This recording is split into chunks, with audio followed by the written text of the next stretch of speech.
quisiera darle la palabra en este momento al presidente de Venezuela, Nicolás Maduro. Bueno, querido compañero presidente, Juan Carlos Varela, a quien conocí cuando juntos éramos cancilleres y establecimos, a pesar de la diferencia de los proyectos políticos y de las visiones, establecimos una buena y profunda amistad que hemos continuado ahora como presidente, vicepresidenta, canciller, compañeros y compañeras, jefas y jefes de Estado y de Gobierno. Estamos sin lugar a dudas en tiempos de historia, pero no es de cualquier historia, en tiempos de una nueva historia, que a veces por ser protagonistas y estar en el ojo del huracán en nuestros respectivos países, puede ser que no logremos valorar en toda su magnitud. Presidente Juan Carlos, ayer yo estuve, al llegar visité la comunidad de Chorrillos, Panamá, y luego visité el antiguo convento de San Francisco, en el centro histórico, realmente un museo hermosísimo. Allí se desarrolló el Congreso de Panamá, donde estuvieron nuestros abuelos, convocados por el libertador Simón Bolívar, visualizado primero como un sueño,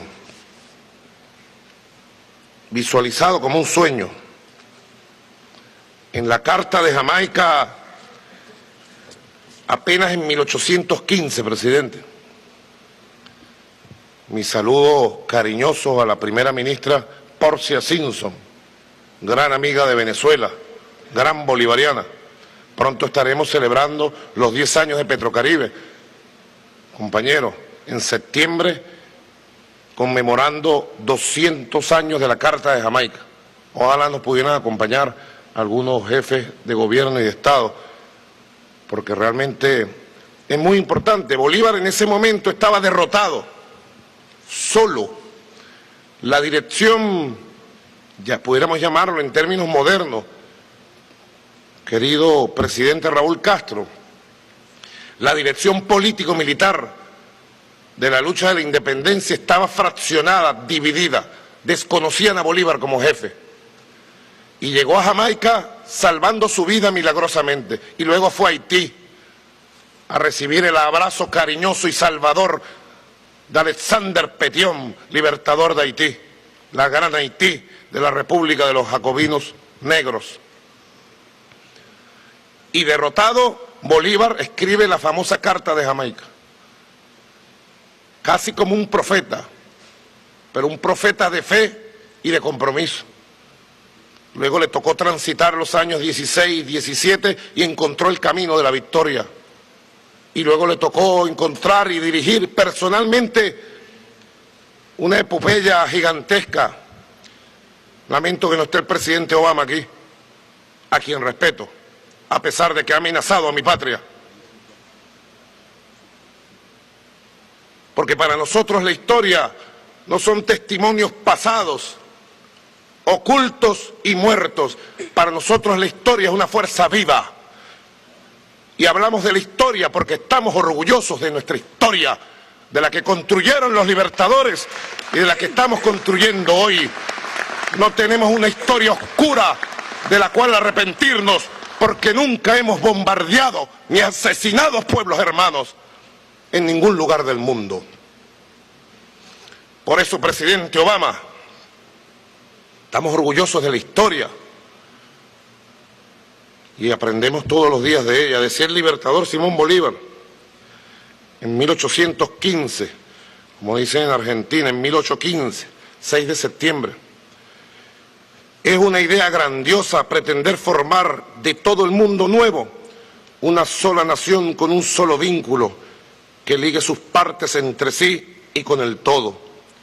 ya que tiene un origen, una lengua y unas costumbres y una religión, debería por consiguiente tener un solo gobierno que confederase de diferentes estados que hayan de formarse.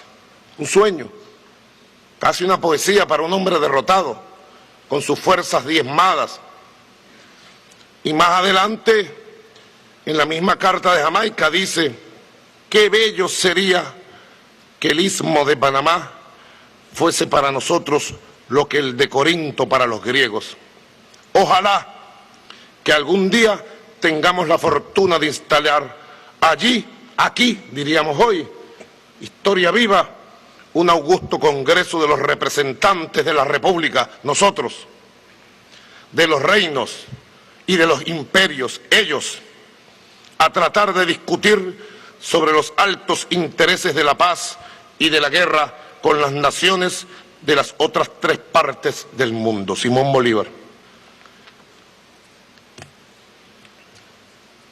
Fuimos ayer también a Chorrillos, presidente, compañero, Daniel, Rafael Correa, compañera Dilma, compañeros del Caribe, hermanos y hermanas del Caribe, compañero Evo. Y el dolor está vivo todavía.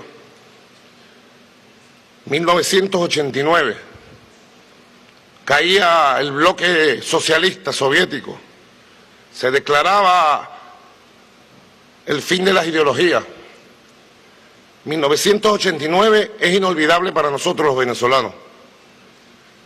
1989 se inició con el Caracazo, 27 y 28 de febrero de 1989. Se calcula más de 3.000 muertos en la masacre más horrorosa que jamás y jamás hubo Corte Interamericana, presidente Correa, ni Comisión Interamericana de Derechos Humanos que dijera una palabra, porque los asesinados fueron los humildes de los barrios de Caracas, de Valencia, de Maracaibo, y los humildes son invisibles para las oligarquías y para las diplomacias imperiales. Y todavía estábamos llorando nuestros muertos. Comandante Raúl Castro, comandante Fidel Castro, porque yo siento que Cuba sentada allí, ahí está sentado Fidel, de pie, digno, victorioso. Estábamos llorando nuestros muertos. Y un día amanecimos llenos de más dolor, cuando las armas más modernas del mundo atacaron al pueblo de Chorrillos, que estaban durmiendo en sus casas. No se nos puede olvidar el dolor. Esa invasión fue precedida de un decreto de la misma proporción que tengo aquí, el decreto declarando a Panamá amenaza de los Estados Unidos. No fue cualquier cosa. Tengo una carta y estoy obligado a entregarla. Mi canciller se la entregará a la Cancillería, al Departamento de Estado. La carta del Comité de Víctimas de Familiares de Chorrillos me la entregó una mujer que perdió a su esposo y aún lo llora 25 años después, Trinidad Ayola, una mujer del pueblo. Y aquí exigen justicia. Primero, que los Estados Unidos le pida perdón histórico a Panamá. Y creo que es una exigencia justa y equilibrada. Y sé que el presidente Obama la va a ventilar de esta manera. Segundo, exigen la indemnización de todos los familiares, de los niños que quedaron huérfanos y ya son hombres, de las madres que perdieron sus hijos, de las mujeres que perdieron y quedaron viudas porque se llevaron al amor de su vida. Se calcula más de 4.000 muertos con las armas más modernas. Una masacre que ha tratado de ser tapada como se trata de tapar la historia. La historia no podrá ser detenida ni tapada jamás. La historia es la historia y seguiremos construyéndola. Hago entrega formal, presidente Obama, a la canciller y a su delegación de esta carta oficial del Comité de Víctimas que me han entregado entre lágrimas y cantos de esperanza y de vida. queridos compatriotas, se nos ha convocado para una cumbre sobre la prosperidad. Y estoy seguro que tenemos muchas cosas que decir sobre la prosperidad. La década y el siglo perdido por el neoliberalismo llevó a la miseria. Siempre, compañeros, compañeras, la miseria en América Latina y el Caribe ha estado vinculado a la desigualdad. Pocos capturan la riqueza de los países. Pocos explotan y saquean la riqueza de nuestros países. Tiene razón el presidente Correa cuando dice que lamentablemente las élites que han gobernado los Estados Unidos, el aparato industrial militar que decía Eisenhower, han terminado aliándose y favoreciendo durante todo el siglo XX y este siglo XXI sigue igual a las élites que han saqueado nuestros países y que llevaron a que nuestra región fuera la región más desigual del planeta. Es la desigualdad la base de la creación de miseria, es la desigualdad la que crea las condiciones para que las oligarquías, en vez de invertir en salud, educación, digan que la salud y la educación no son derechos sociales, sino derechos privados. O miento. No es la lucha de nuestro pueblo, pues. Digan que la vivienda no es un derecho social y humano, sino negocios de los bancos, y le quiten la vivienda a miles de hombres y mujeres y de familias. Prosperidad, estoy seguro y convencido de esto, querido presidente Varela, se construye en la misma base, como dice el presidente Evo Morales, que rescatamos nuestra independencia, que empezamos a construir modelos sociales igualitarios, verdaderamente democráticos. La democracia no solamente es votar y elegir cada 5 o 6 años, la democracia tiene que ser participar de la riqueza, de la distribución de la riqueza de nuestros países, participar de las decisiones, democracias participativas, protagónicas.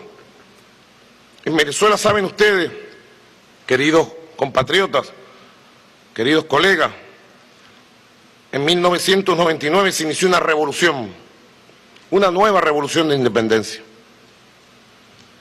una revolución de carácter bolivariano, una revolución que empezó a construir nuevas formas sociales, políticas, económicas, encabezada por nuestro comandante infinito, Hugo Chávez Frías, el gran democratizador de nuestra patria. Comandante Hugo Chávez, lo primero que hizo para iniciar la revolución bolivariana en el año 1999 fue convocar la soberanía popular para que ejerciera su voluntad absoluta, y fue un proceso constituyente, democrático. Deben saber ustedes que el comandante Chávez le preguntó al pueblo en referéndum libre si querían convocar a un proceso constituyente y a una Asamblea Nacional Constituyente. Y el 80% del pueblo aprobó, 25 de abril de 1999.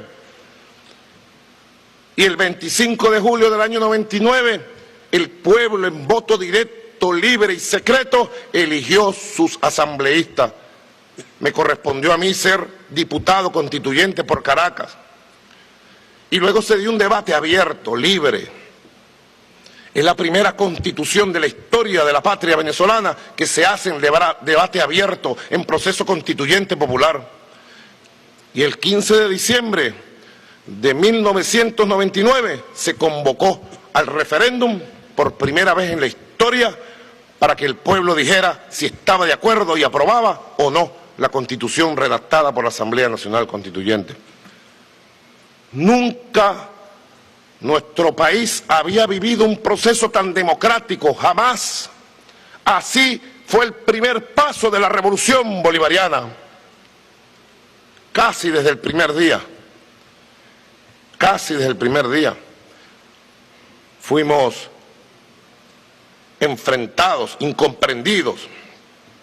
Casi desde el primer día las oligarquías políticas y mediáticas de todos los países representados aquí iniciaron una campaña tenaz de manipulación, de mentiras, para decir que el comandante Chávez era un dictador. solo porque rescató la dignidad y le dio voz propia a Venezuela ante el mundo. Presidente Obama, solo porque se opuso en varias oportunidades a la masacre contra el pueblo de Afganistán cuando asesinaron a niños en nombre de la libertad. Solo porque se opuso a las mentiras que llevaron a la invasión de Irak. Y hoy contamos en más de 1 millón los muertos del pueblo iraquí. Hoy es 11 de abril. Hoy, presidenta, 11 de abril. Venezuela recuerda 13 años, un día como hoy, del golpe de Estado, dirigido, patrocinado y financiado por el gobierno de George W. Bush, contra el comandante Hugo Chávez. Hicieron lo mismo que ahora hacen contra mí, una campaña mundial, todas las televisoras, CNN mintiendo, una campaña mundial, todos los diarios en su portada, en Buenos Aires, en San Salvador, diciendo Chávez es un dictador, Chávez mató a su pueblo para justificar el derrocamiento y asesinato de Hugo Chávez. Un milagro, la Unión Cívico-Militar, compañero Raúl, salvó al comandante Chávez. Faltaron 47 horas nada más, presidente Correa, para que el pueblo civil y militar, la Unión Cívico-Militar en insurrección democrática, restableciera la Constitución y le salvara la vida al presidente y lo colocara donde el pueblo lo había mandado a gobernar. 13 años. Muchas cosas han cambiado, sin lugar a dudas. Presidente Obama no es George W. Bush. Sería una incongruencia inusual y extraordinaria decirlo. Sería una desproporción más grande que el decreto firmado y que está vigente en Estados Unidos de que Venezuela es una amenaza. Comandante Chávez consolidó una revolución democrática. Tengo las cifras aquí, no los voy a cansar y aburrir. La pobreza general, que estuvo por el orden del 81% en los años 90, hoy está por debajo del 19%. La miseria, la pobreza extrema, llamada así, que estuvo por el orden del 41%, compañero Evo, hoy está por el orden del 5.6%.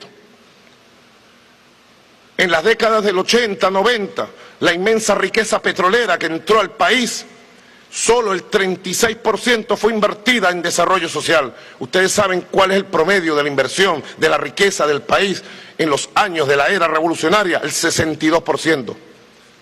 El año pasado, el año 2013, llegamos hasta el 64%. Me da tristeza porque en el 2014 llegamos al 60%, producto de la guerra económica. Pero nos vamos a recuperar. Nuestra meta es llegar a un patrón de distribución del 70% de la riqueza, Evo. 70%. Y eso se transmite en 700.000 viviendas.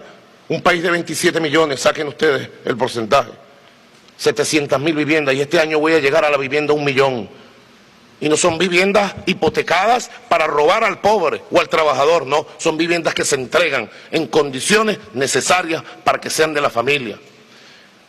Bueno, 1000 cosas hizo el comandante Chávez. Democratizó la vida política. Presidente Obama y sus representantes. Venezuela tiene, si me lo permiten, no es cuestión de ego, lo digo con humildad, Venezuela tiene un récord mundial en elecciones, tiene el sistema electoral más transparente y moderno que se pueda conocer en nuestra historia, lo dijo el presidente Jimmy Carter, un hombre honorable también. Jimmy Carter dijo que Venezuela tenía el sistema electoral más completo, seguro y transparente que él había conocido en más de 100 elecciones en las cuales había participado en el mundo. No se puede acusar a Jimmy Carter de bolivariano, socialista ni de chavista. Comandante Chávez inició una revolución, como dice el presidente Raúl, que no nos las regaló nadie. Como nadie nos regaló hace 200 años el ser venezolanos. Lo conquistamos en los campos de batalla, bajo el sacrificio más grande que se conozca en la historia de esta tierra. Más de la mitad de la población venezolana murió en los campos de Boyacá, de Pichincha, de Junín, de Ayacucho, de Carabobo. Fuimos como Ejército Unido y nos conseguimos con San Martín en Guayaquil y con O'Higgins en Perú. Fuimos un solo Ejército Unido. Y como lo dicen los documentos del gobierno de John Quincy Adams, en este magnífico libro, nacimos como potencia. Y así nos reconocía John Quincy Adams, presidente de los Estados Unidos, fundador de los Estados Unidos, cuando nos llamaba potencias americanas. Nadie nos regaló lo que somos. Por eso yo dije, frente a la agresión del gobierno de los Estados Unidos, presidente Obama ha cometido la agresión, y así lo digo, con todo el respeto debido y diplomático aquí. Lo tengo que decir, no me puedo callar. He traído más de 11 millones de firmas que serán entregadas por la vía diplomática. Y vengo en nombre de 30 millones de venezolanos a exigirle al presidente Obama que derogue el decreto que amenaza a Venezuela. Así lo pide UNASUR por unanimidad. UNASUR ha aprobado un documento histórico rechazando y pidiendo su derogatoria. Así lo pide por unanimidad la CELAC. Los 33 países han colocado un concepto superior, han dicho debe revertirse el decreto. Es un decreto irracional, desproporcionado. Yo no me creo este cuento. Recuerdo al Che cuando decía, ni un tantico así, de que fue una declaración, solamente una declaración, por valiente que sea, y lo es, del presidente Obama, no es suficiente. Hay que buscar los caminos políticos, diplomáticos y jurídicos para despejar este decreto amenazante. Venezuela, nuestros hijos, nuestros nietos, no estarán tranquilos hasta que los Estados Unidos, por la vía que les toque hacerlo, además de declarar que no somos amenaza, derogue ese decreto. Este decreto es muy peligroso. Aquí lo tengo. No es solamente la sanción de 7 funcionarios, que ya sería suficiente rechazarla, porque son 7 venezolanos honorables. Los quisiera tener aquí y presentárselos a ustedes, padres y madres de familia. Todo lo que dicen sobre ellos es mentira, es falso. Y los defenderé, ¿oyeron? Los defenderé como presidente, a donde tenga que defenderlo. Este decreto se mete en la vida interna de Venezuela. No sé si ustedes han tenido tiempo, se lo estamos entregando a cada delegación para leerlo en todos los idiomas. No es historia pasada, presidente Obama, es historia presente. Yo quiero futuro también, y quiero futuro con los Estados Unidos. Nosotros no somos antiestadounidenses, no. Yo soy admirador de Jimi Hendrix, Eric Clapton. Y cuando tocaba rock, me gustaba tocar y cantar sus canciones. Sobre todo la canción famosa donde interpretó el himno de los Estados Unidos cuando la guerra de Vietnam en el Festival de Houston. ¿Les gusta, verdad?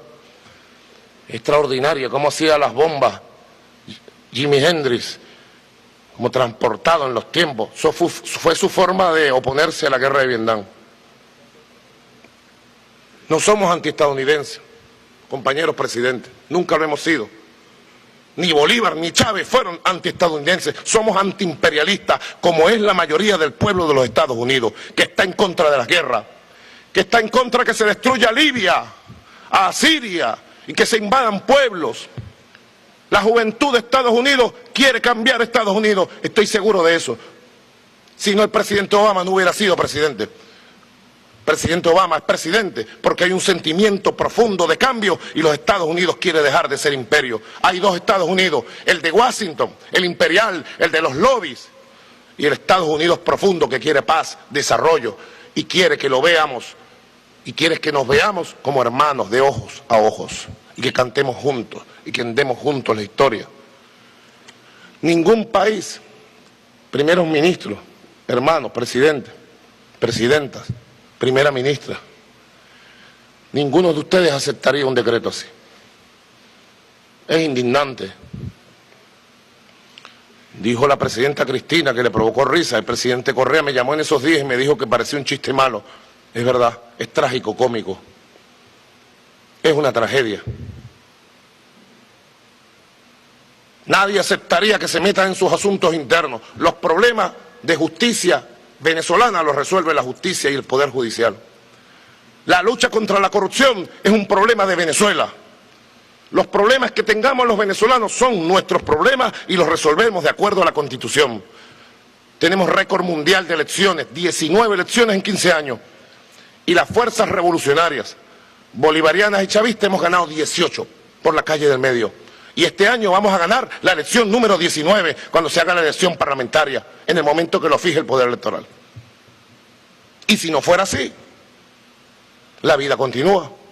Reconoceríamos inmediatamente, como siempre hemos hecho, cualquier resultado.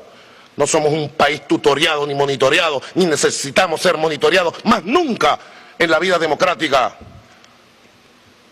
Por eso yo le propongo, como hice con el enviado de los Estados Unidos, Tomás Chano, hombre a quien respeto, conversé con él 3 horas, compañero Raúl, con franqueza total, y le dije lo que yo creo, y lo digo aquí. Y estoy dispuesto a hablar con el presidente Obama de este tema, con respeto y sinceridad cuando él quiera. Le he enviado mensajes públicos, en privado, durante 2 años, desde que soy presidente, y nunca ha contestado un solo mensaje que le envié, compañeros del Caribe. Nombré un embajador, Maximiliano Arrevelá, extraordinario embajador en Brasil, me lo llevé y lo nombré embajador a Estados Unidos hace 13 meses. Y han pasado 13 meses y es la hora que todavía no le han dado el beneplácito en Estados Unidos. ¿O es que estamos en guerra? Y no lo sabemos. Tenemos relaciones. De acuerdo a la presidenta Varela, usted fue canciller, conoce muy bien el protocolo. A los 3 meses de la solicitud ya se considera negado. No, nosotros somos tercos, ¿oyeron? Somos tercos y obsesionados cuando luchamos por algo justo. Cuando pasaron 3, 4 meses y yo vi el desprecio con que el presidente Obama, lamentablemente, sus asesores lo llevaron a actuar sobre Venezuela, yo lo nombré encargado de negocios y lo mandé jefe de la misión. Y allá está esperando. ¿Cuántos meses más tienes que esperar, presidente Obama, para que le den el beneplácito y sea cierta la palabra que usted ha dicho que quiere buenas relaciones con Venezuela? Yo quiero creerle, no tengo confianza. Lo respeto, pero no tengo confianza en usted, presidente Obama. Si quiere, conversamos. Ahora, si no quiere conversar, está bien. Será su legado con Venezuela. El decreto, el silencio y el desprecio de la prepotencia. Se lo dije varias veces, presidente Obama. No pase a la historia como pasó George W. Bush apoyando el golpe de Estado contra el comandante Chávez. Pase a la historia de otra forma. Yo le tiendo mi mano, presidente Obama, para que hablemos y resolvamos los asuntos que tengamos que resolver entre los Estados Unidos de Norteamérica y Venezuela. En paz.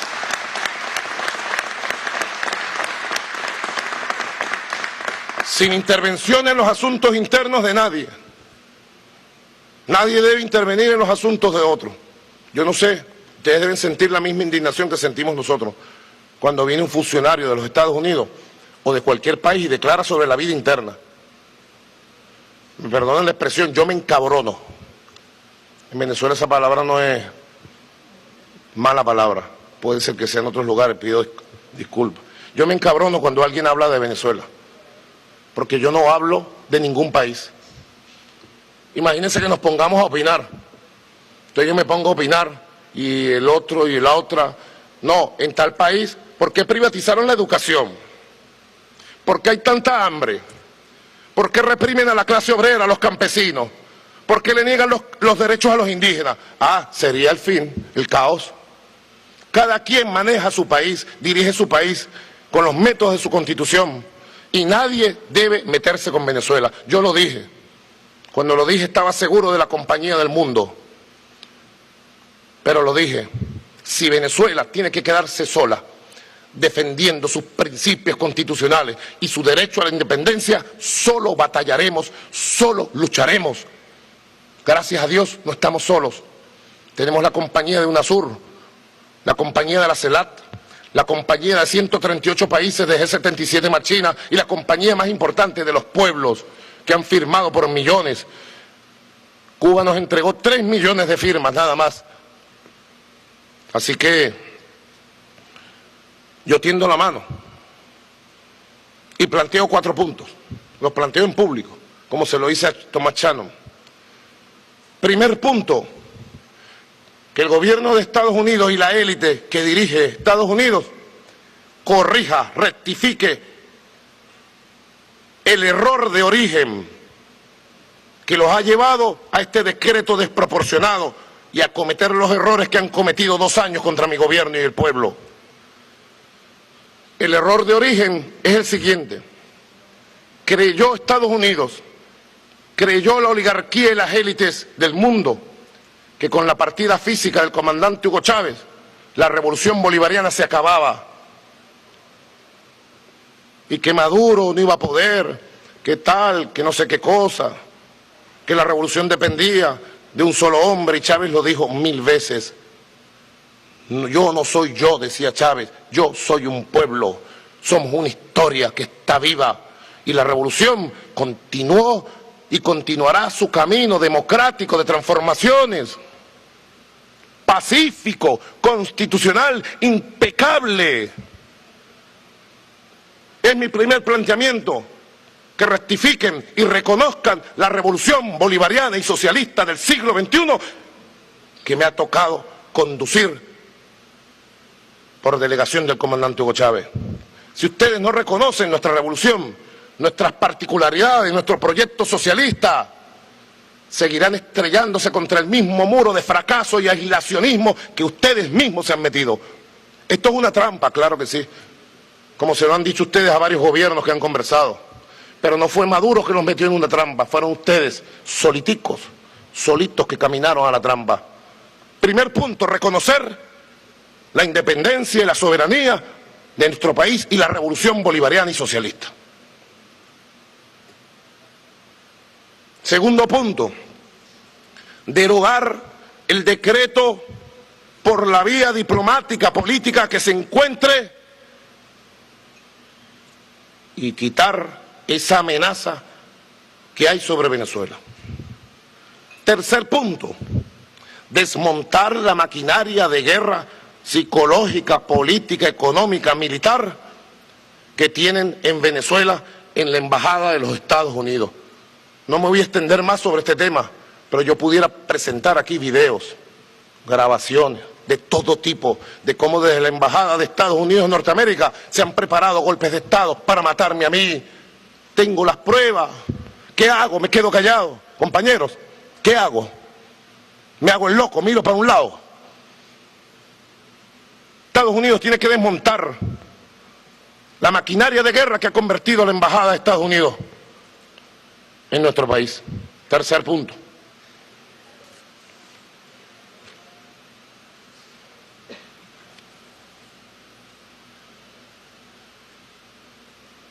Y en cuarto lugar, entre otros puntos, debe tomar las medidas legales para detener la conspiración que se desarrolla del propio territorio de Miami, de la Florida, de Nueva York, de los Estados Unidos. Queridos presidentes, presidentas, el decreto del ataque militar que se iba a hacer en marzo contra mí para asesinarme con un avión Tucano traído del exterior fue dictado por un señor llamado Carlos Osuna que vive en Nueva York. Yo pregunto, ¿es legal que alguien dicte el decreto por teléfono, tenga yo las pruebas para asesinar al presidente y dar un golpe de Estado y no pase nada?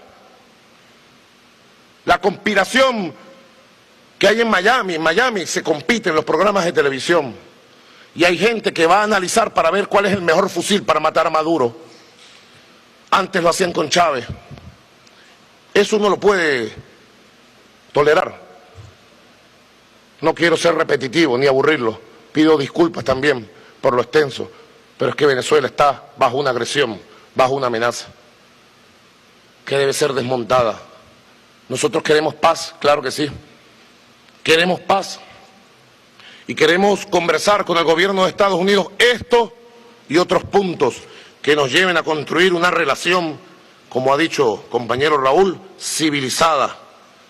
Una relación que de verdad nos permita avanzar.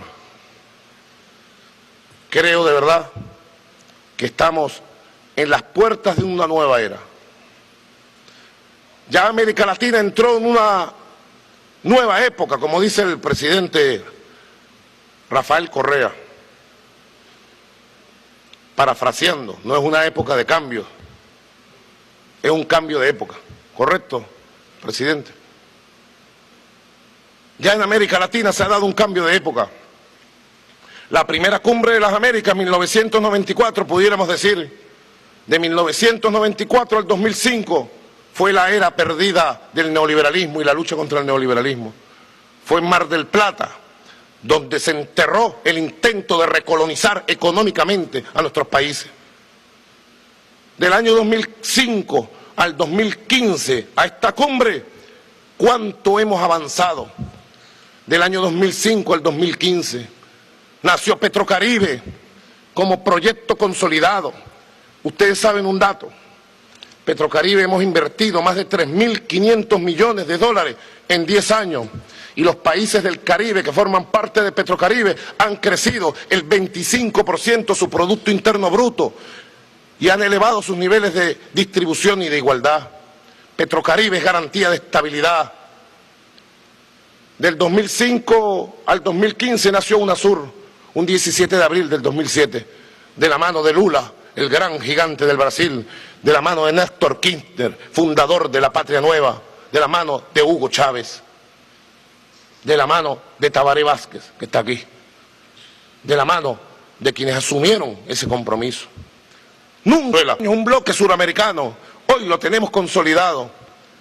En el año 2011 nació la CELAC, por primera vez el Caribe todo, Suramérica, Centroamérica, México, nos unimos como quería el libertador Simón Bolívar para tratar nuestros asuntos como hermanos. Allá, 2-3 de diciembre, Caracas, comandante Chávez luchando por su vida, presidió aquella histórica reunión. Y luego fuimos a Chile con Sebastián Piñera, a Cuba y recientemente estuvimos con el presidente Solís en Costa Rica. Yo lanzo una idea, presidente Varela. 2015-2026, una década y un poquito más. 2026 estaremos conmemorando los 200 años del Congreso de Panamá, Estados Unidos de América. Yo les lanzo una idea. Asumamos el reto de construir relaciones de respeto, de cooperación, de complementación, de construcción de la felicidad de nuestros pueblos, de democracia verdadera. Del 2015 al 2026, asumamos el reto del bicentenario del Congreso de Panamá para cuando llegue el Congreso de Panamá y vengamos otra vez a reunirnos ya aquí, tengamos relaciones de respeto, de paz y podamos decir lo que planteó el presidente Juan Carlos Varela, se cumplió. Somos un hemisferio de paz en prosperidad, que es el objetivo de esta magna reunión. Ayer vimos una carta del Papa Francisco y nos hacemos solidarios con todos los conceptos que el Papa Francisco allí nos entregó.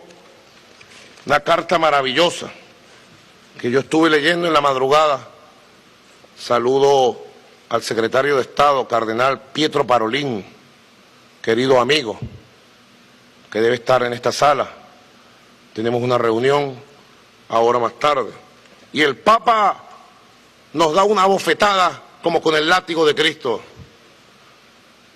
Y nos llama a todos los que tenemos responsabilidades a construir con responsabilidad un mundo nuevo. Y el Papa le dice a nuestro hermano Juan Carlos Varela: señor presidente, los esfuerzos por tender puentes, canales de comunicación, tejer relaciones, buscar el entendimiento nunca son vanos.